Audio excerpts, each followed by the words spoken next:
আসসালামু আলাইকুম প্রিয় দর্শক, অন্য মঞ্চের আলাপ চাইতায় আপনাদের সকলকে আমন্ত্রণ জানাচ্ছি। আসসালামু আলাইকুম। দিন 15 আগে একটা আলোচনা আমি আপনাদেরকে বলেছিলাম, যারা আমাদের নিয়মিত দর্শক তারা নিশ্চয়ই দেখেছেন, তাদের চোখে পড়ার কথা। অনেকেই হয়তো দেখেছেন, অনেক আমরা ভিউ দেখে বুঝেছিলাম যে অনেক দর্শক দেখেছেন যে এখন যা দেখছেন রাজনীতিতে এই পরিস্থিতি থাকবে না এবং আওয়ামী লীগ ফিরে আসবে। এটা কিন্তু আমার কথা না, সবাই বলে যে আওয়ামী লীগ বাংলাদেশে বাস্তবতা হচ্ছে, মানে যেভাবে বিএনপি এবং জামাতে ইসলামী ফিরেছে তাদের উপর কিন্তু একরকম অঘোষিত একটা নিষেধাজ্ঞা ছিল। অঘোষিত আওয়ামী লীগের উপর ঘোষিত কার্যক্রমে নিষেধাজ্ঞা, বিএনপি এবং জামাতের উপর অঘোষিত নিষেধাজ্ঞা ছিল। তারপরে জামাত বিএনপি ফিরে এসছে না, আওয়ামী লীগও ঠিক একইভাবে একই কারণেই ফিরে আসবে এবং এটার কোনো গত্যান্ত নেই, এটার কোনো রকম দ্বিমত নাই। এবং আমি আমার সেই আলোচনায় দিন 15 আগে যে আলোচনাটি, সেই আলোচনায় আমি বলেছিলাম যে এই বছরের শেষ নাগাদ আওয়ামী লীগের কার্যক্রম শুরু হবে। এখন সেটা কিভাবে হবে আমি জানি না, কিভাবে হবে, কোন প্রক্রিয়ায় হবে, শেখ হাসিনা হঠাৎ তার ঘোষণা অনুযায়ী শেখ হাসিনা চলে আসবেন কিনা। যেমন আমরা আওয়ামী লীগের বিভিন্ন কিছু নিয়েই তো আলাপ করা নিষিদ্ধ বা আওয়ামী লীগের খবর দেওয়া নিষিদ্ধ, কিন্তু আমাদের সোশ্যাল মিডিয়া যেহেতু ওপেন এবং আমরা সোশ্যাল মিডিয়া প্ল্যাটফর্ম, সোশ্যাল মিডিয়ায় খুব একটা কার্ড ঘুরে বেড়াচ্ছে, অডিও কল ঘুরে বেড়াচ্ছে। আমরা সেই অডিও রেকর্ড টেকর্ড চালাতে যাচ্ছি না, আমাদের দেশে বাস করি, দেশে আইনের প্রতি আমাদের শ্রদ্ধাশীল থাকতে হয়। আমি সেই অডিও রেকর্ডও আপনাদেরকে শোনাতে চাই না। তবে ইতিমধ্যে অনেকেই জানেন যে শেখ হাসিনা তার জায়গা থেকে বলছেন, কিভাবে কি হবে জানি না, তিনি 6 মাসের মধ্যে ফিরবেন। কিন্তু আমরা বলছিলাম যে আওয়ামী লীগের কার্যক্রম শুরু হবে এবছরের শেষ নাগাদ।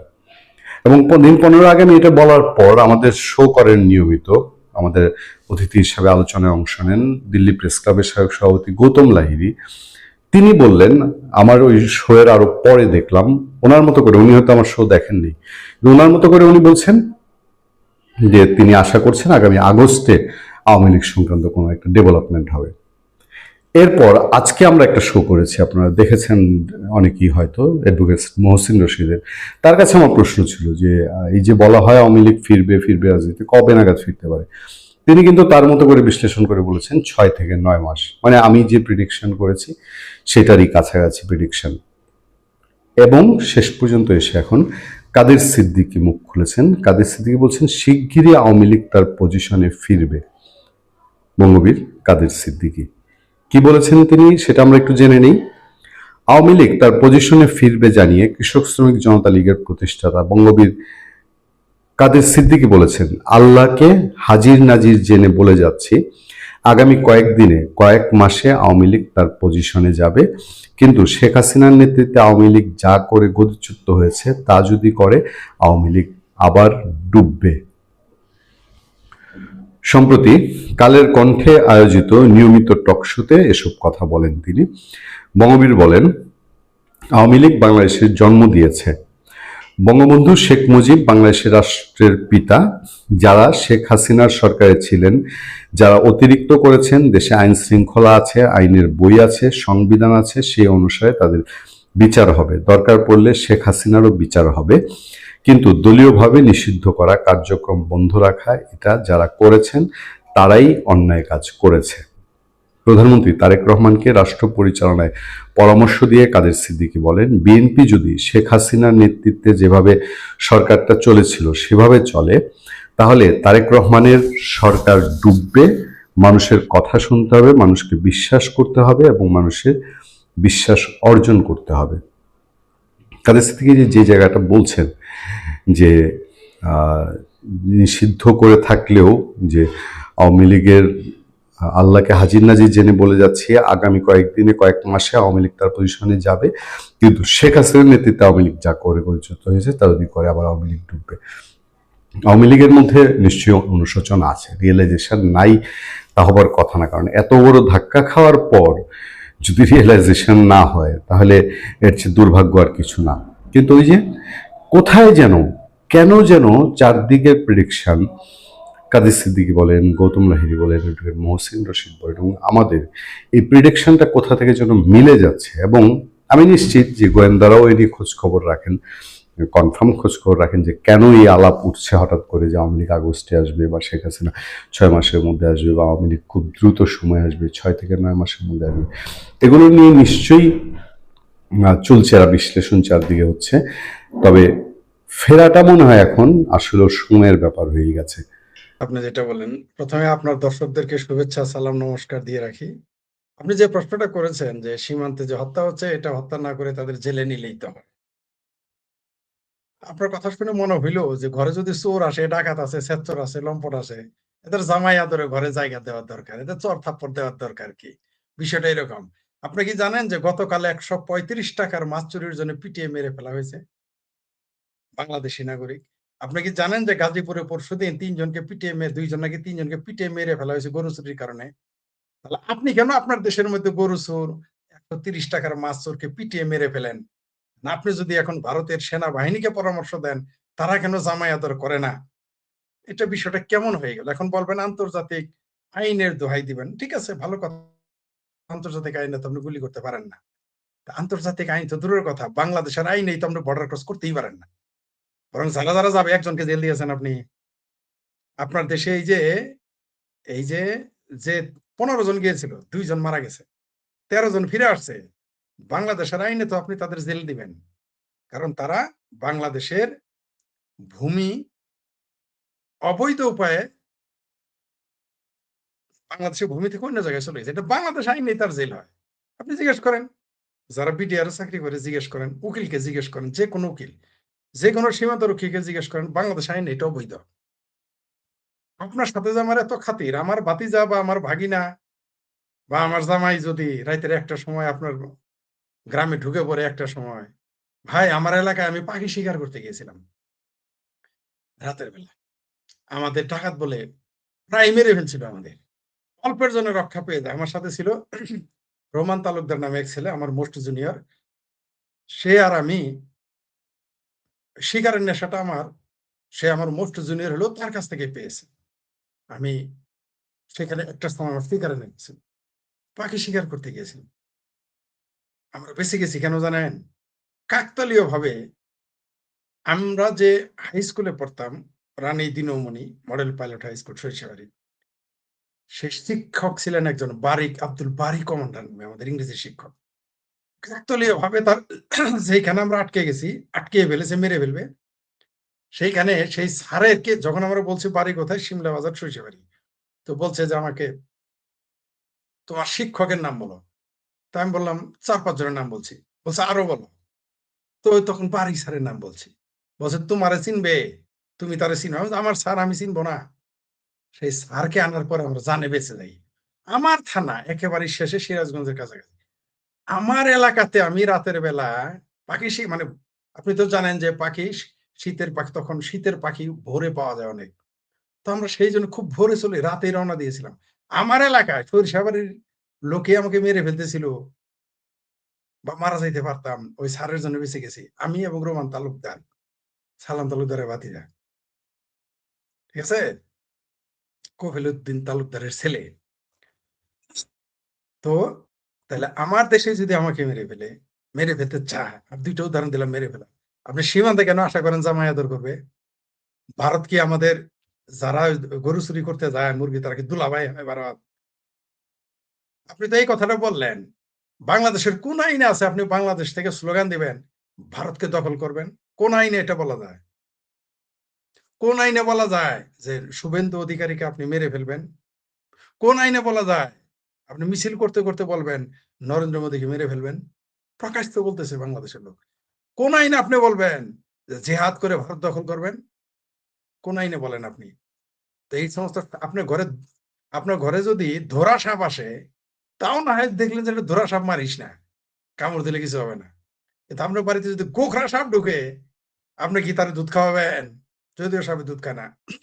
আপনি কি তাকে বালিশে যায় বিছানায় বালিশ দিয়ে দিবেন, শুয়ে থাকো বাবা? আইন শুধু ভারতের বেলায়। আপনি জান কেন? আপনার বক্তব্য হইলো যে আমার অসুখ হইছে, আমাকে এখন তুমি ওষুধ দাও। আরে ভাই, অসুখ হইলো কেন আপনার? এই কারণটা কেন? আপনাকে যেতে বলেছে কে? আজকে কি আপনি দেখেছেন যে একজন বিজিবি কি বলেছে? সে ভিডিওটা আপনি পেয়েছেন কিনা জানি না। বাংলাদেশের মানুষ সব গরু ছেড়ে দেয় ভারতীয় সীমান্তে ঘাস খেতে। চুলকানি আপনি বিষয়টা এরকম, আপনি মৌচাকে ঢিল মেরে বলবেন মৌমাছি আমাকে কামড়াইলো কেন, বিষয়টা এরকম না। আপনার মৌচাকে ঢিল দিতে বলেছে কে? আপনাদের দাবি বা আমাদের বামপন্থীদের দাবি, মানবতাবাদীদের দাবি, ভালো কথা, আপনার সাথে আমি একমত, সীমান্ত হত্যা হবে কেন? আপনি জান কেন? ভারত তো গরুর মুদ খাওয়ার দেশ, তাই না? ভারত তো, ভারতের জনগণ তো রাস্তায় হাগে মুতে, তাই না? কত পিছিয়ে পড়া। আপনি সেখানে যান কেন? লজ্জা থাকা উচিত তো। আপনি চুলকায় ঘাও বানাবেন আর বলবেন আমার ঘাও বড় হয় কেন? সীমান্তের কথা বলতেছেন, আইনের কথা বলতেছেন। আপনি নিজের দেশের সীমান্ত পার হয়েই তো বেআইনি। তারপর আবার আরেক দেশের সীমান্তে আপনি চলে গেছেন। তারপরেও আরেকটা অপরাধ করেছেন, আপনি চুরি করতে গেছেন। চোরা কারবারি করতে গেছেন। আপনি তো মারবেই। কেন মারবেন আপনাকে? আপনি কেন যান ওইখানে? আপনি যায়েন না। আপনি কুমিরের সামনে, মানে মানে যে জলে কুমির আছে, যে নদীতে, আপনি বলেন আমি তো সাঁতার কাটতে গেছি, আমার কামড় দিয়ে কুমির খাইলো কেন? বিষয়টা এরকম না? সব, সব তো জিহাদ করবে। জিহাদ করতে গেছে তো এগুলা আসলে। খাবেন ভারতের, পড়বেন ভারতের, চোরাকারবারি করবেন ভারতের। আবার সেই ভারতকে গালি দিবেন। আবার সেই ভারত আপনার চিকিৎসা করবে। হাসপাতালে নিয়ে চিকিৎসা করছে, এটি তোর কপাল। বাংলাদেশ যদি হয়তো জিন্দেগিতে হাসপাতালে নিতেন, আপনিই বলেন বাংলাদেশের কোনো বিজিবি ভারতের কোনো হিন্দুকে যদি এভাবে ধরতে পারতো চোরাকারবারি, তারা হাসপাতালে নিত কিনা? এটুকু আমাকে বলেন। ভারত এত খারাপ, সেই দেশে আপনি যাবেন কেন? প্রথম প্রশ্ন। আপনি যান কেন? আপনি কে যেতে, ভারত কি বলেছে তুমি আসো? আপনি যান না, তাহলে তো লেখা চুকে যায়। অর্থাৎ আপনি বলতেছেন যে এই দেয়ালটা আমার উপরে ধসে পড়লো কেন?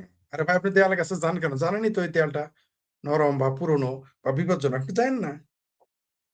আপনি রেলগাড়ির সামনে না গিয়ে যদি বলেন যে আমার উপর রেলগাড়ি গেল কেন, বিষয়টা এরকম হয়ে গেল না? ওই যত আইনের দোহাই দেন, আইনের দোহাই, দায় শুধু ভারতের, মানে সব দায় শুধু ভারতের। বাংলাদেশের লক্ষ লক্ষ মানুষ গত 20 বছরে আমার দেখা মতে, মানে আগে তো আছেই, এখন তো হচ্ছেই। আমি 2020 সালের পর্যন্ত আপনাকে বললাম, 2001 থেকে 2020 সাল পর্যন্ত আমার চোখে দেখা হাজারো না লাখ লক্ষ মানুষ মাগনা চিকিৎসা করে আসছে ভারত থেকে।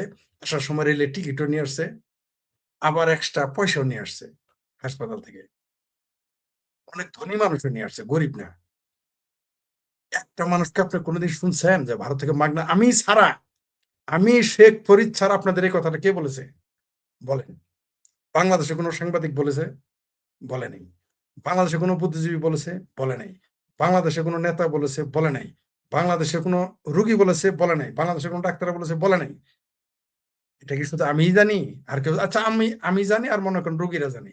জীবনে কোনোদিন কেউ ফেসবুকে লিখছে যে হে ভারত সরকার, আমি তোমার দেশ থেকে বা তোমার হাসপাতাল থেকে বা ওই হাসপাতালের নাম নিয়ে, কারণ নরেন্দ্র মোদীর নাম নিলে তো আবার ইমান চলে যাবে, তাই না? বেশ তো বাতিল হয়ে যেতে পারে। আপনি যে হাসপাতাল থেকে চিকিৎসা করে আসছেন, সেই হাসপাতালের নাম লেখে একটা পোস্ট দিতেন, দিয়ে বলতেন এই হাসপাতাল থেকে আমি ফ্রি অফ কস্টে চিকিৎসা করে আসছি। আজ পর্যন্ত শুনেছেন কোনোদিন কোন বাংলাদেশি মুসলমান এটা বলেছে? মুসলমানের কথা কি বলবো, হিন্দুরাই তো বলে নেই। বাংলাদেশি হিন্দুরাও তো বলে নেই চিকিৎসা করে এসে মাগনা। আমি আপনাদের প্রথম জানিয়েছি। আপনি কি মনে করছেন বুদ্ধিজীবীরা জানে না? জানে, কিন্তু তারা বলবে না। কারণ ভাষণের এখানে কি বলবো আর, আমরা তো কৃতজ্ঞ, অকৃতজ্ঞ জাতি। আমরা উপকারের উপকার স্বীকার করি না, ৭১ও স্বীকার করি নাই। ৭১ আমাদের ১ কোটি মানুষকে খাইয়েছে পরিয়েছে, ওটা নয় তোমার।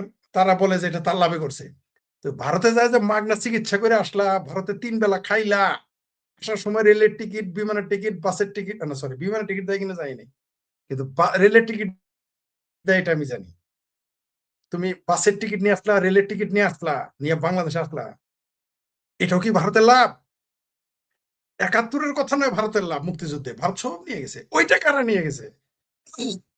আমি ভারতের, এই যে ভারতের নিয়ে যত কথা বলে, একটা বার, মানে বিষয়টা এরকম, আপনার ছেলে গাঁজা খায়, আমি বিচার দিলাম, আপনার ছেলে গাঁজা খায়, মদ খায়, ইয়াবা খায়, আপনি বলেন যে, মানে ওইটার কোনো আলাপই নাই, আমি বলছি তার দোষ হয়ে গেছে। সীমান্তে আপনি যায়েন না, আপনি আগুনে হাত দেন কেন? আপনি আগুনে হাত দিয়ে বলবেন আমার হাত পুড়তেছে, আপনাকে চুলার ওখানে যাইতে বলছে কে? যান না আপনি, দেখি তারপরে আপনাকে কে মারে, আমরা পক্ষে থাকবো। এখন আন্তর্জাতিক আইনের দোহাই দিবেন, আন্তর্জাতিক আইনে ইউনূস কিভাবে বলতে পারে সেভেন সিস্টার ভেঙে ফেলবে? আন্তর্জাতিক আইনে মৌলবীরা কিভাবে বলে ভারত দখল করবে? ওই যে রিটায়ার্ড মেজরেরা যারা উষ্টা খায় পইরা যায় হাইটা যাইতে, তারা 4 দিনে কলকাতা দখল করবে, এটা আন্তর্জাতিক আইনে বলা যায়? আপনি বলতে পারেন? আপনি ভারতের বেলায় শুধু ভারতের বেলায় শুধু ভারতের দায় পড়ছে শুধু না বন্ধুত্ব করার জন্য। প্রত্যেকটা মানুষ বাংলাদেশের 99% মুসলমান। এমনকি নাস্তিকেরাও বামপন্থীরাও দিল মে স্বপ্না মুসলমানদের ভারত দখল করবে, ভারতকে মুসলমান রাষ্ট্র বানাবে, সারাদিন গজওয়াতুলের হিন্দের স্বপ্ন দেখে। সেই লোকদের আপনি মুরগি চুরি, গরু চুরি, এই চুরি সেই চুরি, চিনি চুরি, কাপড় চুরি, এই চুরি সেই চুরি করতে যাবেন, আপনাকে জামায়াতর করতে হবে। এতই ঠেকা পড়ে গেছে ভারতের। আপনি ভারতের জন্য কি করেছেন? আপনার জন্য 19,000 সৈন্য বলিদান দিয়েছে ৭১-এ। ১ কোটি মানুষ বলিদান দিয়েছে। ১ কোটি মানুষকে বসায় খাওয়াইছে। আপনি ভারতের কয়জনকে খাওয়াইছেন? বলেন। কেন আপনি শুধু ভারতের আপনার দিকে তাকান? ভাই, অন্যের দিকে আঙ্গুল তুললে তো নিজের দিকে ৩-৪ টা থাকে। আপনি সীমান্তে কেন যান? আপনি বর্ডারে কতবার গেছেন আমি জানি না। আমি অনেকবার বর্ডারে গিয়েছি। চোরাচালান দেখতে গিয়েছি। কিভাবে করে ওগুলো, বললাম না যে আমি গরু চোরের সাথে যাইতাম যে গরু চুরি কেমনে করে একটু দেখি। ওইগুলো তো দেখতে গেছি চোরা কারবারি কিভাবে করে। আপনি কি জানেন বর্ডারে কিভাবে চোরা কারবারি হয়? আচ্ছা, একজনও কেন ভারতীয় মরে না? একজন কেন ভারতীয় মরে না? খালি শুধু এরাই মরে কেন? কেন বলেন? বলেন, আমি প্রশ্নটা তো আপনাকেই করতে চাই। কেন তারা মরে না? কারণ ২ পক্ষই তো চোরা কারবারি। ওইখানে তো সব সাধু বাবা, সব সোয়ামীজি বইসা নাই। তারাও তো চোরা তারা মরে না কারণ তারা ভুলেও বাংলাদেশের বর্ডার ক্রস করে না। ভুলেও না। তারপরে মারবেন কেমনে? তারা ক্রসই করে না বর্ডার। আর এরা আমাদের জামালের ভাষা বিগ বিগায় ভাব দেখে, দেখেন না ভিডিও যারা করে সীমান্তে যে গিয়ে বিএসএফ এর গালি দেয়, ইন্ডিয়ান মেয়েদের ছবি তুলে। কারণ এরা তো জীবনে কোনোদিন, মানে এরা তো মেয়ে মানুষ তো স্কুল ড্রেসে চোখে দেখে না। কারণ এখন তো স্কুল কলেজে সব তাম্বু পইরা যায়, কালা ধলা নীল, নীল কালা লাল কালার। এমনকি ইউনিভার্সিটি তো এখন জুব্বা পইরা যায় মেয়েরা, চোখ ছাড়া কিছুই দেখা যায় না পেছার মতো। তো মেয়ে মানুষ দেখার জন্য ভারতীয় সীমান্তে যায় ছবি তুলতে। তো এগুলো করতে গেলে ফাইজলামি করলে আপনার ফাইজলামি জবাব পাবেন না আপনি। ওটা তো নো ম্যানস ল্যান্ড। ওইখানে আপনি আপনি যেটা বললেন যে গুলি করবে না, এটা তো বললেন না। আচ্ছা ঠিক আছে, গুলি করার আইন নেই। ওটা তো নো ম্যানস, ওইখানে তো আপনি যেতেই পারবেন না, আইনই নেই। আমি জীবনে ২ বার নো ম্যানস ল্যান্ড ইচ্ছা করে গেছি। ঝুঁকিপূর্ণ ছিল। তখন তরুণ ছিলাম। যারা শুনেছে, যারা আমার মেন্টর, তারা বলছে এগুলো নিয়ে জীবন নিয়ে ফাজলামি চলে না। এগুলো করতে পারো না। আমাদের তো গুলি করে নাই। কারণ কি? আপনার অ্যাটিটিউডটা কি? ওরা দেখেই তো আপনাকে সন্দেহ করবে। আপনি দেখবেন যারা চোরা কারবারি তাদের প্রথমত ভারতীয়রা ভয় পায় তাদের দেশের নিরাপত্তার জন্য। চোরা কারবারিতে কোনোদিন দেশের নিরাপত্তা ভগ্ন হয় না। সেখানে ট্যাক্স কম বেশি হয়। যদি আপনি ড্রাগ চোরা কারবারি না করেন, অস্ত্র চোরা কারবারি না করেন, তাহলে ওই দেশের জন্য ট্যাক্স ফাঁকি দেওয়া। কিন্তু তারা তো নিরাপত্তার জন্য তারা উদ্বিগ্ন থাকে ভারত। কারণ জানে বাংলাদেশের সব জেহাদি, সব জঙ্গি। এই ভয়ে ভারত তটস্থ থাকে। সেই জন্য তারা কখনো ভুল করে, কখনো ইচ্ছে করে, করবেই তো। আপনি চায়েন না। আপনি চায়েন না। আপনি সীমান্তে যায়েন না, যেভাবে ভারতের একজনও মরেন, আপনিও মরবেন না। কিন্তু আপনি যাবেন চুলকায় ঘাও বানাইতে, আপনি তো মারা যাবেন। আপনাকে তো মারবেই।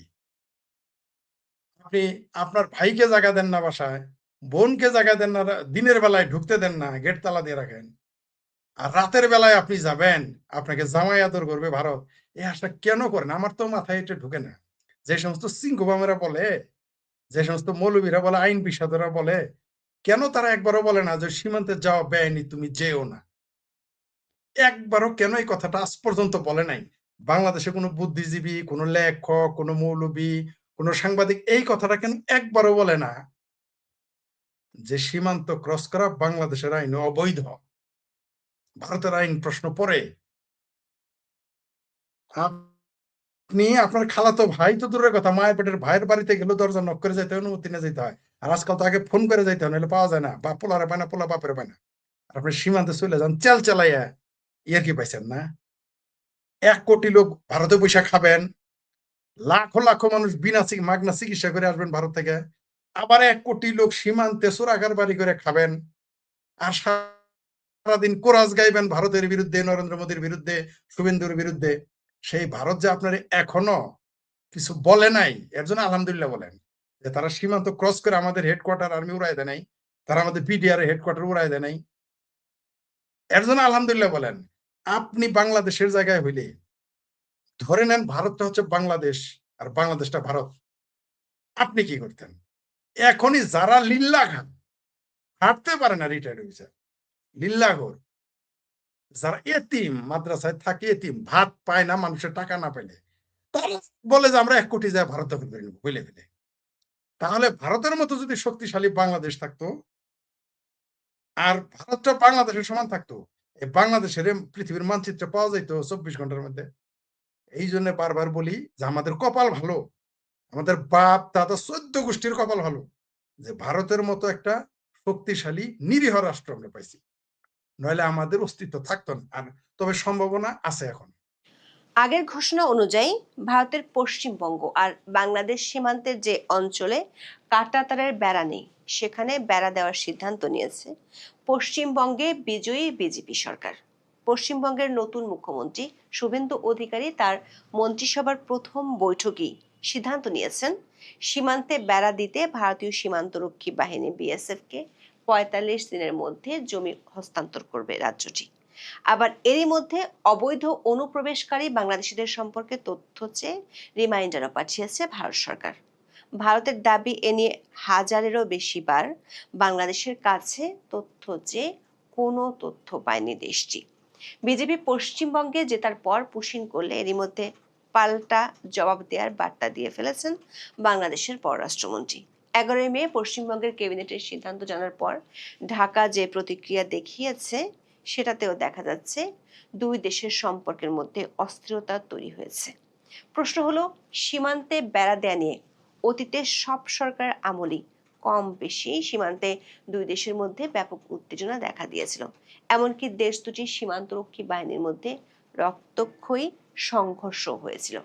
বিশ্লেষকদের আশঙ্কা, ভারত যদি সিঙ্গেল রো ফেন্সের বদলে সীমান্তে অ্যান্টি কাটা ও অ্যান্টি ক্লাইম্বের মতো অত্যাধুনিক বেড়া দেওয়া শুরু করে, তাহলে উত্তেজনা অনেক দূর গড়াতে পারে। ভারতীয় সূত্রগুলো বলছে পশ্চিমবঙ্গের নতুন সরকার অত্যাধুনিক ফেন্সিং এর দিকেই ঝুঁকবে।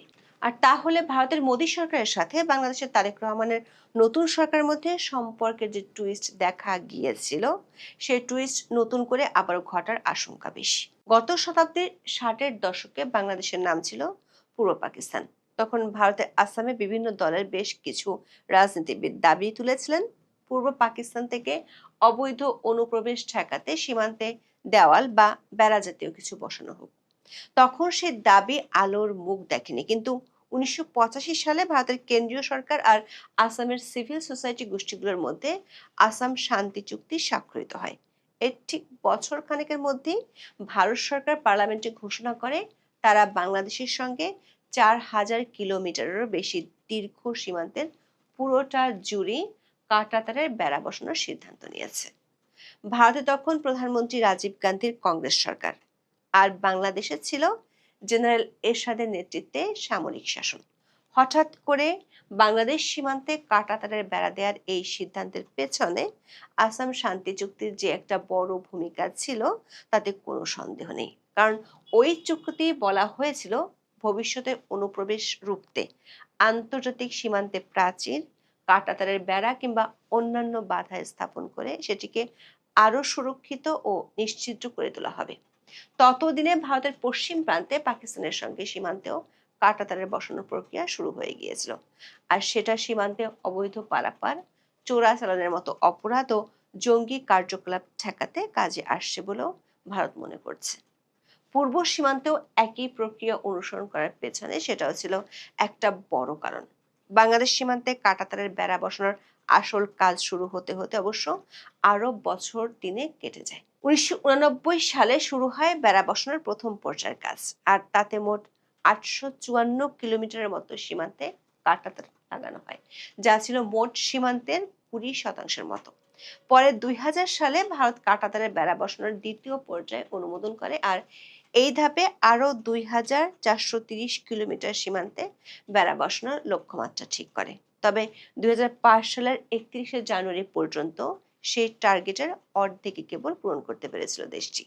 তার মানে হলো বাংলাদেশ সীমান্তে কাঁটাতারের বেড়া বসানোর সিদ্ধান্ত নেওয়ার প্রায় 4 দশক পরে এসেও ভারত সেই কাজ আজও পুরোপুরি শেষ করতে পারেনি।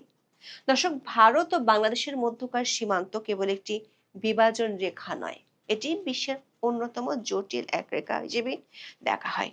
4,096.7 কিলোমিটার দীর্ঘ এই আন্তর্জাতিক সীমান্তটি দৈর্ঘ্যের দিক থেকে বিশ্বের পঞ্চম বৃহত্তম এবং দক্ষিণ এশিয়ার দীর্ঘতম। ভারতের 5টি রাজ্য বাংলাদেশের সাথে সীমান্ত ভাগ করে নিয়েছে। রাজ্যগুলো হলো পশ্চিমবঙ্গ, ত্রিপুরা, মিজোরাম, মেঘালয় ও আসাম।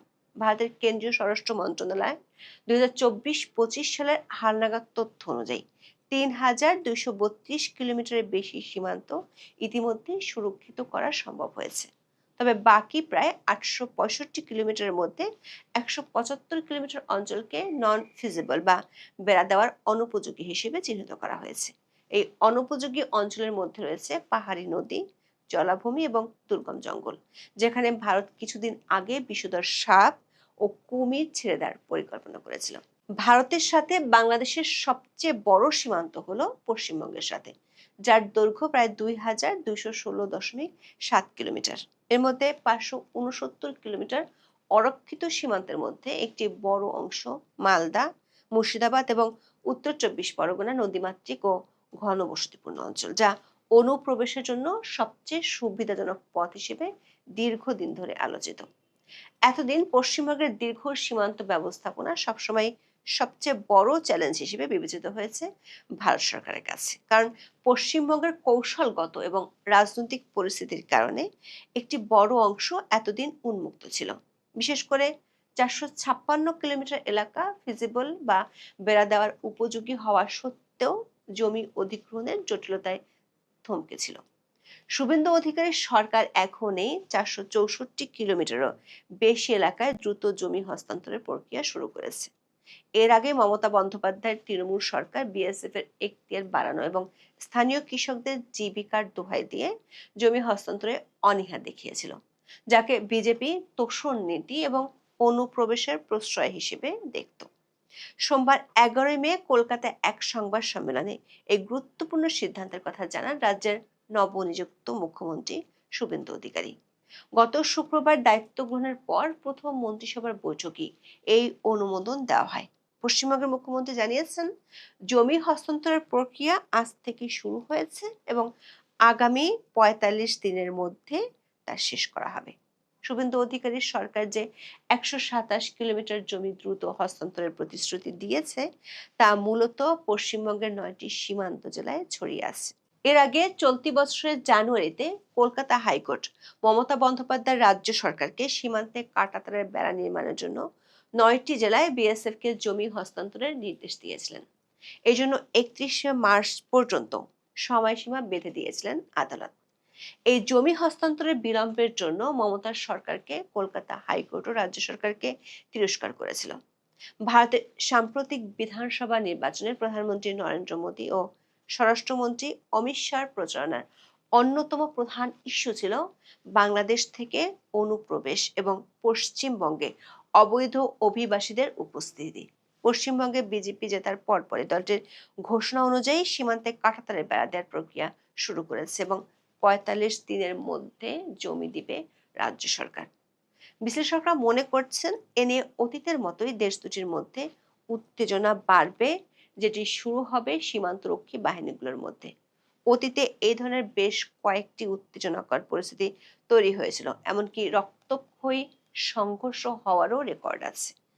এমনকি যে আওয়ামী লীগের সাথে ভারতের সবচেয়ে ভালো সম্পর্ক বলে কথিত আছে, সেই আওয়ামী লীগ আমলেও সীমান্তে বেড়া দেয়া এবং অনুপ্রবেশ ইস্যু নিয়ে অদৃশ্য কিছু বিরোধ ছিল।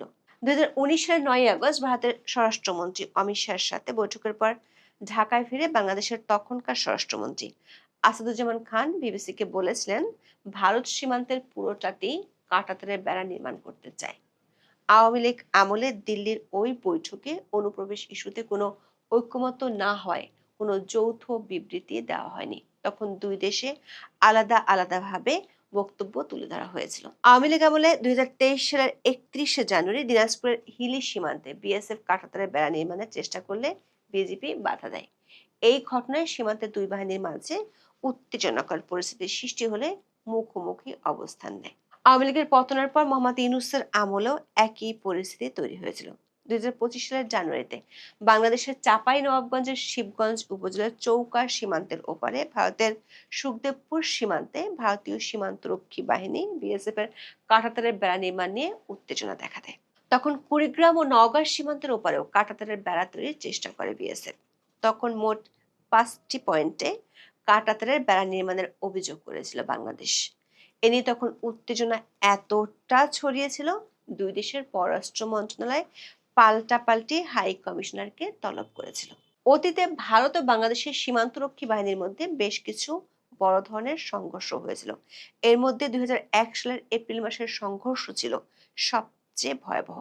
ওই বছরের 16 থেকে 21শে এপ্রিল পর্যন্ত মেঘালয় ও আসাম সীমান্তে বিএসএফ এবং তৎকালীন বিডিআর এর মধ্যে যে যুদ্ধংদেহী পরিস্থিতি তৈরি হয়েছিল তা ছিল নজিরবিহীন।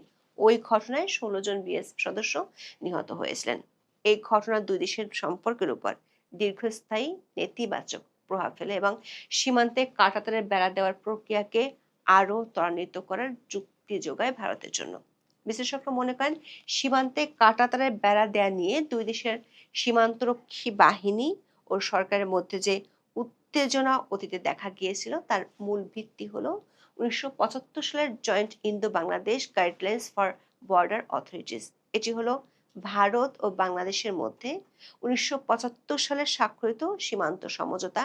তাতে বলা হয়েছিল, সীমান্ত রেখা বা জিরো লাইন থেকে 150 গজের মধ্যে কোনো পক্ষই প্রতিরক্ষার সামর্থ্য বা ডিফেন্স পটেনশিয়াল আছে এমন কোনো স্থাপনা গড়তে পারবে না। তাছাড়া 150 গজের মধ্যে কোনো উন্নয়নমূলক বা ডেভেলপমেন্টাল স্থাপনা তৈরি করতে হলেও অপরপক্ষের কাছ থেকে সম্মতি নিতে হবে বলে উল্লেখ করা হয়েছিল। ভারত যখন কাঁটাতারের বেড়া দিতে শুরু করে তখন তারা দাবি করে এটি কোনো প্রতিরক্ষামূলক সামরিক কাঠামো নয়, বরং এটি একটি নিরাপত্তা বেষ্টনী যা অপরাধ দমনে ব্যবহৃত হয়। অন্যদিকে বিজেপি সবসময় দাবি করে আসছে এই বেড়া 1975 সালের চুক্তির লঙ্ঘন। এই মতভেদ থেকে বিএসএফ এবং বিজেপির মধ্যে বারবার উত্তেজনা তৈরি হয়। বিশেষ করে স্মার্ট ফেন্সিং বা ইলেকট্রনিক নজরদারি ব্যবস্থা চালুর ক্ষেত্রে বাংলাদেশ বরাবরই সার্বভৌমত্ব লঙ্ঘনের অভিযোগ তুলেছে। এমনকি 2015 সালে ল্যান্ড বাউন্ডারি প্রোটোকল স্বাক্ষরের পর ছিটমহল সমস্যা মিটে গেলেও 150 গজের ভিতরে সিঙ্গেল রো ফেন্স নিয়ে দুই দেশের সীমান্তরক্ষী বাহিনীর মধ্যে বিরোধ আছে। বিশ্লেষকদের আশঙ্কা, পশ্চিমবঙ্গের রাজ্য সরকার থেকে জমি পেয়ে গেলেই ভারতের সীমান্তরক্ষী বাহিনী বিএসএফ নতুন করে বেড়া দেওয়ার কাজ শুরু করলে নতুন করে সীমান্তে পুরানো উত্তেজনা ছড়িয়ে পড়তে পারে। বিষয়টি নিয়ে ঢাকার যে অস্বস্তি আছে তা বাংলাদেশ সরকারের শীর্ষ ব্যক্তিদের কথায় এরই মধ্যে উঠে এসেছে। পুশ ইন বা অনুপ্রবেশ নিয়ে এরই মধ্যে বাংলাদেশের পররাষ্ট্রমন্ত্রী খলিলুর রহমান ভারতকে পাল্টা জবাব দেওয়ার হুমকি দিয়ে রেখেছেন। অন্যদিকে সীমান্তে ফেন্সিং ইস্যুতে বাংলাদেশের প্রধানমন্ত্রীর পররাষ্ট্র উপদেষ্টা হুমায়ুন কবির জানিয়েছেন, সীমান্তে পশ্চিমপক্ষ সরকারের কাঁটাতার দেওয়ার বিষয়টি ঢাকা পর্যবেক্ষণ করছে। তিনি আরো বলেছেন, বাংলাদেশের মানুষ কাঁটাতারে ভয় পায় না, যেখানে কথা বলার দরকার সেখানে কথা বলা হবে। সোমবার পররাষ্ট্র মন্ত্রণালয়ের এক ব্রিফিংয়ে হুমায়ুন কবির এসব কথা বলেন।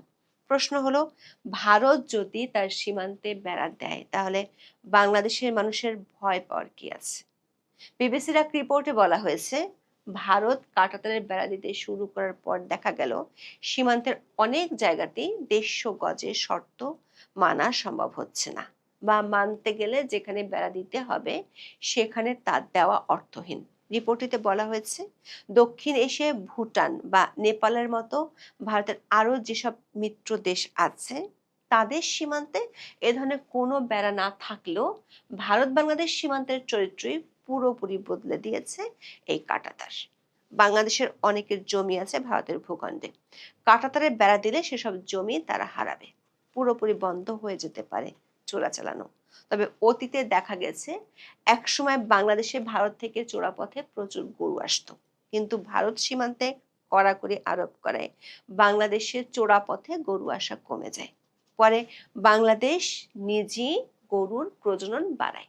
একাধিক সূত্র বলছে, অনুপ্রবেশ ঠেকানো, ভোট ব্যাংকের মেরুকরণ, অভ্যন্তরীণ নিরাপত্তা ও এনআরসি ইস্যুতে বিজেপি সরকার এখন কেবল কাঁটাতারে সীমাবদ্ধ থাকতে চায় না। তারা স্মার্ট ফেন্সিং প্রযুক্তি ব্যবহার করবে, যেখানে সিসিটিভি, মোশন সেন্সর এবং থার্মাল ইমেজিং থাকবে।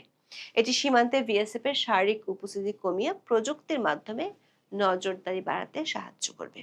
শুভেন্দু অধিকারীর সরকার এই প্রযুক্তির দ্রুত বাস্তবায়নে বিএসএফ কে পূর্ণ সমর্থন দেওয়ার ঘোষণা দিয়েছে।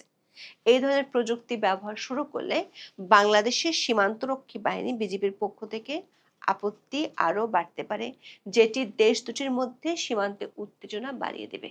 আবার এরই মধ্যে পুশিন ইস্যু নিয়ে দেশ দুটির কূটনৈতিক এবং সরকারি পর্যায়ে উত্তেজনা বেশ গড়িয়েছে। দ্য হিন্দুর এক রিপোর্টে বলা হয়েছে, 2020 থেকে এখন পর্যন্ত 2862 জন সন্দেহভাজন বাংলাদেশি অনুপ্রবেশকারী সম্পর্কে বাংলাদেশের কাছে তথ্য জানতে চেয়েছে। এ নিয়ে ভারতের পররাষ্ট্র মন্ত্রণালয় 2020 থেকে এ পর্যন্ত 1000-এর বেশি নোট ভার্বাল বাংলাদেশের কাছে পাঠিয়েছে। সাড়া না পেয়ে 456 বার বাংলাদেশকে রিমাইন্ডার নোট বা বিষয়টি স্মরণ করিয়ে তাগাদাও দিয়েছে। সূত্রগুলো বলছে, বিজেপি সরকার পশ্চিমবঙ্গে জেতার পর বাংলাদেশ সরকারকে বিষয়টি নতুন করে জানিয়েছে ভারতের কেন্দ্রীয় সরকার। ফলে দেখা যাচ্ছে, একদিকে পুশিন আর একদিকে সীমান্তে বেড়া দেয়া, দুই ইস্যুতে পরিস্থিতি বেশ ঘোলাটে হতে যাচ্ছে। ভারতের স্বরাষ্ট্রমন্ত্রী অমিত শাহের সবশেষ ঘোষণা অনুযায়ী দেশটি অনুপ্রবেশকারীদের পুশিন করবে, আর তার জবাবে বাংলাদেশের পররাষ্ট্রমন্ত্রী পাল্টা জবাব দেওয়ার কথা বলে রেখেছেন। যদিও এরই মধ্যে 10 জনকে পুশিন করলেও পাল্টা জবাবটা কি সেটি এখনো দেখা যায়নি। দর্শক, শুভেন্দু অধিকারী মন্ত্রিসভার ঘোষণা হয়তো ভারতের জন্য একটি নিরাপত্তা বিজয় হতে পারে, কিন্তু বাংলাদেশের জন্য এটি একটি নতুন উদ্বেগের পাহাড়। সাথে যোগ হয়েছে অবৈধ অনুপ্রবেশকারীদের পুশিন ইস্যুতে ভারতের কড়া অবস্থান। দুয়ে মিলে ভারত বাংলাদেশ সীমান্তে অতীতের মতোই বড় সংঘাতের আশঙ্কা শুরু হয়েছে, যেটি হয়তো ছড়িয়ে পড়তে পারে দেশ দুটির অভ্যন্তরীণ রাজনীতিতে। আগামীর ভারত বাংলাদেশ সম্পর্ক কি কেবলই কাঁটাতারের আড়ালে বন্দী থাকবে, নাকি তারেক রহমান ও নরেন্দ্র মোদী মিলে এই বেষ্টনীর বাইরেও সহযোগিতার কোনো পথ বের করবেন, তার সময় বলে দেবে। তবে আপাতত সীমান্তের এই নতুন মেরুকরণ সম্পর্কে স্থিতিশীলতায় এক বড় ধরনের অস্বস্তি ও অনিশ্চয়তার দীর্ঘ ছায়া ফেলছে। বর্তমান সরকারের মেয়াদ এখনো 3 মাস পার হয়নি, কিন্তু এর মধ্যেই সরকারের এক একজন দায়িত্বশীল ব্যক্তি এক এক রকম কথা বলছেন। এটি নিয়ে বিস্তারিত এপিসোড করা যায়, আমি সেটি হয়তো করব পরে কোনো এক সময়, কিন্তু আজকে আমি কথা বলতে চাই মব নিয়ে। কারণ মব আপনার আমার জীবনের জন্য বিরাট হুমকি হয়ে দেখা দিয়েছে।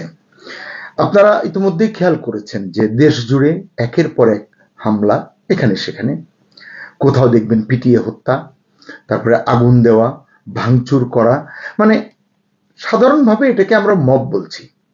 আপনাদের মনে আছে ইউনূস সরকারের আমলে, মানে অন্তর্বর্তী সরকারের আমলে মোহাম্মদ ইউনূসের মানে প্রধান উপদেষ্টার যিনি প্রেস সচিব ছিলেন, তিনি বলেছেন মব হচ্ছে প্রেসার গ্রুপ, মানে এটা প্রেসার গ্রুপের কাজ। আর এখন একটি নির্বাচিত সরকার, অনেকেই সমালোচনা করছেন, বলছেন সমঝোতার সরকার, অনেকে বলছেন মুচলেকা সরকার। আমি সেই বিতর্কে যাব না। যদি নির্বাচিত সরকারের একজন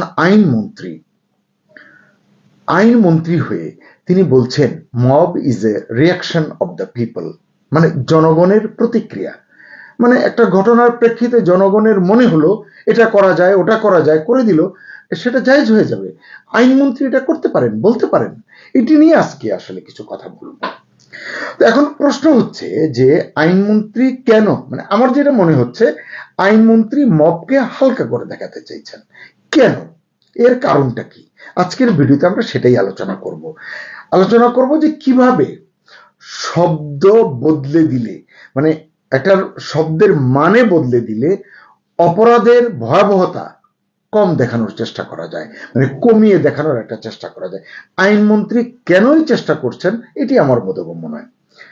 এই অভিযোগটা শুধু আমার নয়, অনেক সাধারণ মানুষ, সচেতন মানুষ আসলে এই অভিযোগটি এখন তুলছেন, সমালোচনাটি করছেন। বিশ্লেষকরা বলছেন এই যে আইনমন্ত্রী যেটা করেছেন এটা শুধু ভাষার পরিবর্তন নয়, তারা বলছেন হয়তো কি ভেবে তিনি করেছেন, কিন্তু এটি ভবিষ্যতের জন্য ভয়ঙ্কর বার্তা হয়ে দেখা দিতে পারে। সম্মানিত দর্শক, মব নিয়ে কথা বলছিলাম যে মব শব্দটা এখন বাংলাদেশের রাজনৈতিক ও সামাজিক বাস্তবতায় অন্যতম আলোচিত শব্দ, এটা আমরা সবাই জানি। কিন্তু আশ্চর্যের বিষয় এখানেই, মব নিয়ে ঘটনা যত বাড়ছে এই শব্দটা মানে মব বা এর মানে আসলে ততটাই বদলে যাচ্ছে ঠিক নিজে নিজে নয়, বদলানো হচ্ছে। প্রভাবশালী কেউ বদলাচ্ছেন, ক্ষমতাসীন কেউ বদলাচ্ছেন। আপনাদের নিশ্চয়ই মনে আছে, ওই যে বলছিলাম সাবেক অন্তর্বর্তী সরকারের প্রধান উপদেষ্টার প্রেস সচিব শফিকুল আলম আপনার বলেছিলেন যে এটা মব নয়, এটা হচ্ছে প্রেসার গ্রুপ। পরে আবার এই ধরনের পরিস্থিতির শিকার তিনি যখন হয়েছিলেন, সোশ্যাল মিডিয়া অনেকে ট্রোল করেছেন যে তিনি প্রেসার গ্রুপ দ্বারা আক্রান্ত হয়েছেন। আমরা এটি চাই না। কেউ মবের শিকার হোক, প্রেসার গ্রুপের শিকার হোক বা জনতার প্রতিক্রিয়ার শিকার হোক, নিশ্চয়ই এটি আপনিও চান না। তাহলে কেন আইনমন্ত্রী মোহাম্মদ আসাদুজ্জামান কেন বললেন মব হচ্ছে জনগণের প্রতিক্রিয়া? এটি শুনতে হয়তো সাধারণ মনে হতে পারে, কাব্যিক মনে হতে পারে, কিন্তু প্রশ্ন হচ্ছে এটা কি শুধুই ভাষার বদল, নাকি এর পেছনে আছে বড় রাজনৈতিক ও প্রশাসনিক বার্তা, নিজস্ব সরকারের বা বিএনপির সরকারের কোনো পরিকল্পনা? আমরা দেখেছি যে গত প্রায় 2 বছরে বাংলাদেশে মব সহিংসতা এই শব্দটা, দুটো শব্দ ভয়াবহভাবে সামনে এসেছে। অনেকে দেখবেন সোশ্যাল মিডিয়ায় নোবেল বিজয়ী মোহাম্মদ ইউনূসকে মব সর্দার বলে চিহ্নিত করে। তার আমলে মব যথেচ্ছ বিস্তার লাভ করেছে।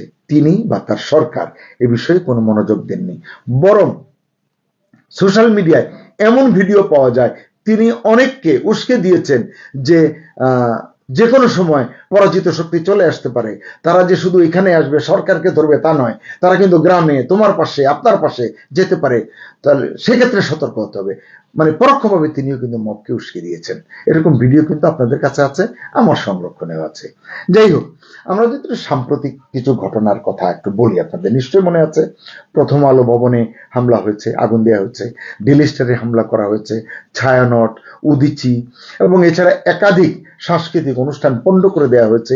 মানে একটা দল গেছে গিয়ে পণ্ড করে দিয়েছে, আক্রমণের শিকার হয়েছে এই প্রতিষ্ঠানগুলো বা এই অনুষ্ঠানগুলো। এরপর আপনারা দেখেছেন যে দেশের এখানে সেখানে মানে একটা ছুতনাতা তৈরি করেই মাজার ভেঙে দেওয়া হয়েছে, বাউলদের উপরে হামলা করা হয়েছে, মৃত্যু পর্যন্ত ঘটেছে এবং মানুষকে ধর্ম অবমাননার অভিযোগ তুলে, মিথ্যা অভিযোগ তুলে পিটিয়ে হত্যা করা হয়েছে। নিশ্চয়ই আপনাদের মনে আছে, আগুন দিয়ে মারা হয়েছে দীপু দাসকে। এছাড়া আরেকটু যদি মনে করিয়ে দিই, ঢাকা বিশ্ববিদ্যালয়ে তোফাজ্জল হোসেনকে পিটিয়ে হত্যা করার কথা নিশ্চয়ই আপনাদের মনে আছে, খাইয়ে দাইয়ে তারপরে তাকে মারা হয়েছে। জাহাঙ্গীরনগরে এমন ঘটনা ঘটেছে, রংপুরে ভ্যানচোর সন্দেহে 2 জনকে পিটিয়ে হত্যা করা হয়েছে। এই যে ময়মনসিংহে দীপুচন্দ্র দাসকে হত্যা করে তার মরদেহে আগুন দেওয়া হলো, সরকার, প্রশাসন, আইন, আদালত কতটা আসলে কাজ করেছে? তাহলে আপনার ক্ষেত্রে যখন ঘটবে, আমার ক্ষেত্রে যখন ঘটবে, কি হবে? এর ব্যাখ্যা কি হবে? এখন এটিকে তো আরো সরলীকরণ করে দিলেন আইনমন্ত্রী। একজন বললেন প্রেসার গ্রুপ, এখন ইনি বলছেন জনতার প্রতিক্রিয়া। এখন সংঘবদ্ধ মানুষের প্রতিক্রিয়াকে আপনি কিভাবে আইনের ক্ষেত্রে এটিকে ধরবেন, বিচার করবেন? অনেক বড় একটা ফাঁক তৈরি হচ্ছে এখানে। আচ্ছা, আপনারাই বলুন না, এই যে নির্মম ঘটনাগুলোর কথা বললাম, বিভিন্ন জায়গায় যেটি ঘটেছে, এগুলোকে শুধুই কি আপনি জনগণের প্রতিক্রিয়া বলবেন? মানে জনগণের প্রতিক্রিয়া বললেই এটির আসলে শেষ হয়ে যায়, নাকি এগুলোকে বলবেন যে আইন নিজের হাতে তুলে নেওয়ার সংস্কৃতি? এবং আইন নিজের হাতে তুলে নেওয়ার সংস্কৃতি কি সত্যিকার অর্থে দেশের প্রচলিত আইন অনুমোদন দেয়? দেয় না তো। আমরা যদি তাত্ত্বিকভাবেও চিন্তা করি, যে অক্সফোর্ড ডিকশনারি যদি আপনি ঘাটেন, দেখবেন মব মানে বলছে যে উচ্ছৃঙ্খল সহিংস জনতা যে কাজটা করে। আবার কেমব্রিজ ডিকশনারি যদি আপনি ঘাটেন, তাহলে দেখবেন মব ভায়োলেন্স হলো মবের সঙ্গে ভায়োলেন্স শব্দটা আপনি চিন্তা করুন। বলছে এটি এমন একটি পরিস্থিতি যেখানে ক্রুদ্ধ জনতা আক্রমণ চালায়। এখন ক্রুদ্ধ জনতা আক্রমণ চালালে একজন, দুজন, পাঁচজন, সাতজন, দশজন বা অসংখ্য, কিভাবে আপনি এটিকে বিচারের আওতায় আনবেন? কিভাবে এটিকে আপনি এত সরলীকরণ করে বলছেন যে জনগণের প্রতিক্রিয়া?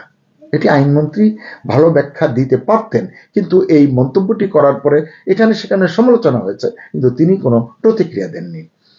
তো আমরা যেটা দেখলাম, ওই যে ডিকশনারির যে ব্যাখ্যাটি বললাম, তাত্ত্বিক কথাগুলো বললাম, তার মানে আন্তর্জাতিকভাবে এটাই স্বীকৃত, মব মানে সহিংসতা। কিন্তু বাংলাদেশে আমরা এখন লক্ষ্য করছি বর্তমান সরকার, তারেক রহমানের সরকার, এই শব্দটাকে নরম করার চেষ্টা করছে। মানে খোদ আইনমন্ত্রী নরম ব্যাখ্যা সামনে নিয়ে এসেছেন। জনগণের প্রতিক্রিয়া আমার জানতে ইচ্ছে করছে যে প্রধানমন্ত্রী তারেক রহমান এটি নিয়ে কি ভাবছেন, এবং তারেক রহমানের সরকারও কি এই বয়ানটাকে বিশ্বাস করে তারা, নাকি মানে তাদের প্রতিবাদ নেই কেন, তাদের তরফ থেকে কোনো ব্যাখ্যা নেই কেন? তারেক রহমান কেন বলছেন না আইনমন্ত্রীকে যে আপনি আসলে এইভাবে বলতে পারেন না? তারেক রহমান তো বলছেন যে তিনি একটি মানবিক সরকার গঠন করতে চান, তিনি একটি সাম্যের সরকার এবং বাংলাদেশ তিনি প্রতিষ্ঠা করতে চান, আজকেও তিনি বলেছেন। তো তার আইনমন্ত্রী বলছেন যে মব যে মানে উন্মত্ততা করবে, মব সহিংসতা করবে, সেটিকে তিনি বলছেন জনগণের প্রতিক্রিয়া। নরম করে দিচ্ছেন, মোলায়েম করে দিচ্ছেন। এক্ষেত্রে এই জন্যই সমালোচকরা বলছেন এটা খুবই বিপজ্জনক প্রবণতা। কারণ একটি রাষ্ট্র যখন তার ভাষা বদলায়, তার একটি শব্দের যে সীমিত যে পরিভাষা আছে এটিকে যখন সে বদলায়, তখন মানুষের মনেও আসলে এই ঘটনার গুরুত্বটা বদলে যেতে থাকে, এবং এই বদলে যাওয়াটা ভয়ঙ্কর পরিণতি বয়ে আনতে পারে।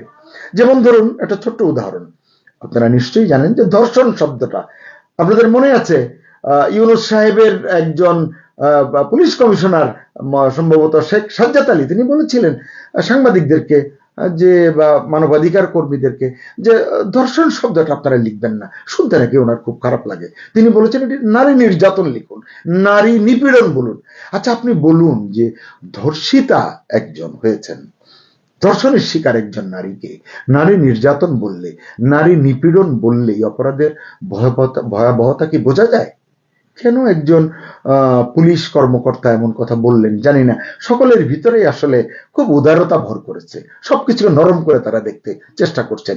এর ভেতর দিয়ে তাদের চেলারা আসলে মব করবে, ধর্ষণ করবে, এবং যাতে তারা পার পেয়ে যায়। তো আপনি বলুন যে এই মবকেও যদি একইভাবে ধর্ষণের মতো নারী নির্যাতন মোলায়েম করা হয়, হালকা করা হয়, তো মবকে যদি বলা হয় জনগণের প্রতিক্রিয়া, তাহলে কি মানে সহিংসতার ভয় কমে যায় না? আপনার কি মনে হয়? এর অর্থটাই তো বদলে যায়। অনেকেই বলছেন এই ধরনের ভাষা অপরাধীদের জন্য এক ধরনের নৈতিক সুরক্ষা তৈরি করে।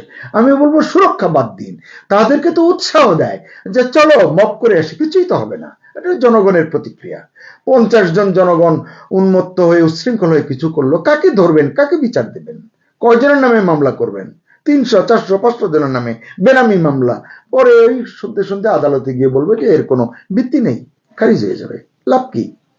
কারণ এইভাবে মোলায়েম করার কারণে, নৈতিক সুরক্ষা দেওয়ার কারণে সবার কাছে মানে এই অপরাধ প্রবণতা যাদের ভিতরে কাজ করে তাদের কাছে একটি বার্তা যায় যে এটা তো মানুষের রাগ, এটা তো একটা প্রবৃত্তি, এটা তো জনগণের বা জনতার প্রতিক্রিয়া। অর্থাৎ এক কথা বলতে পারি যে এটা একটা পরিস্থিতির ফল, যে কোনো একটি ঘটনার মানে মানে কি বলবো এটিকে বাই প্রোডাক্ট। তো তার জন্য আপনি কি করবেন? মানে সেখানে আইনের শাসনের এই ধরনের ব্যাখ্যা চলে কিনা, একজন আইনমন্ত্রী এ কথা বলতে পারেন কিনা, এটি আমার কাছে প্রশ্ন হয়ে দেখা দিচ্ছে। এটি খুব জনপ্রিয় একটি মানে সাবজেক্ট নয়, কিন্তু আমি কথাটা বলতে চাইছি মনের তাগিদে। কারণ সবচেয়ে বড় প্রশ্নটা হচ্ছে যদি আজকে মবকে জনগণের প্রতিক্রিয়া বলা হয়, তাহলে কাল কি কোনো সংঘবদ্ধ হামলাকে একইভাবে ব্যাখ্যা দেওয়া হবে? তো দিলে তখন আইন আদালতের কি হবে?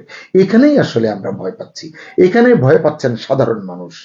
একইভাবে ভয় পাচ্ছেন মানবাধিকার কর্মীরাও, কারণ তারা নানান আবেদন নিবেদন করছেন।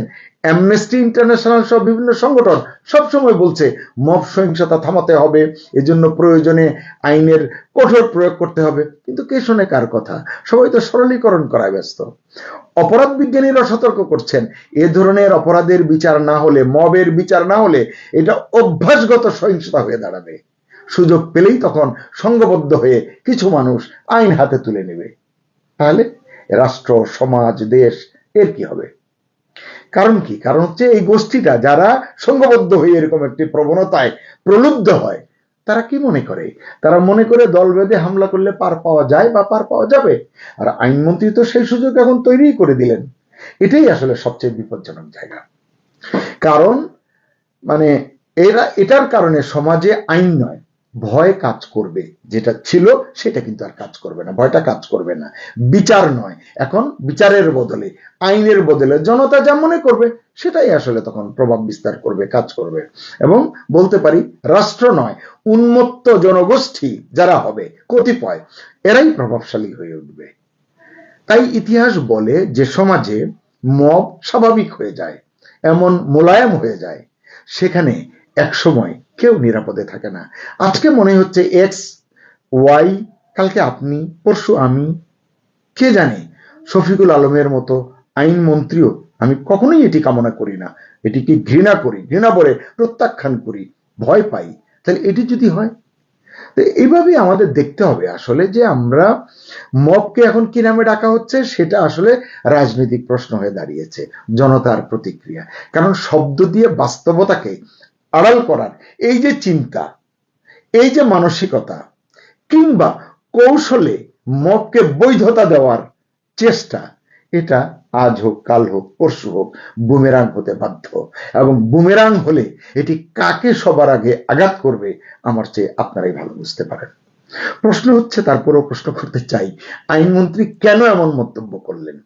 বাংলাদেশের ভবিষ্যৎ আইন শৃঙ্খলা পরিস্থিতিতে এই মন্তব্য যে প্রতিক্রিয়া তৈরি করবে, যে উদ্বেগ সৃষ্টি করবে, তার প্রতিকার কে করবে? জনগণের সরকার, নবনির্বাচিত সরকার, যে তারেক রহমানের সরকার, প্রধানমন্ত্রী তারেক রহমান বলছেন আমি মানবিক সরকার গঠন করতে চাই, ভারসাম্যের সরকার গঠন করতে চাই, সবার জন্য সমান আইনের আমি প্রয়োগ দেখতে চাই। পুলিশদেরকেও তিনি এই রকম বক্তব্য দিয়েছেন, বলেছেন যে সরকারের মতো আপনাদেরও কোনো নির্দিষ্ট চাকরির মেয়াদ নেই। সকলকে তিনি ভালো ভালো কথা বলছেন, কিন্তু তার আইনমন্ত্রী কি বললেন? সুপ্রিয় দর্শক, শেষ করবো, এটি নিয়ে আসলে অনেকক্ষণ কথা বলা যায়, শেষ করব। আমি জানতে চাই যে আপনি কি মনে করেন, মবকে জনগণের প্রতিক্রিয়া বলা মানে সহিংসতাকে হালকা করে দেখানো কিনা?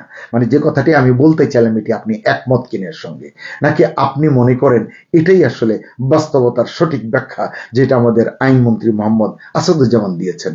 কমেন্টে আপনার মতামত লিখে জানাতে পারেন।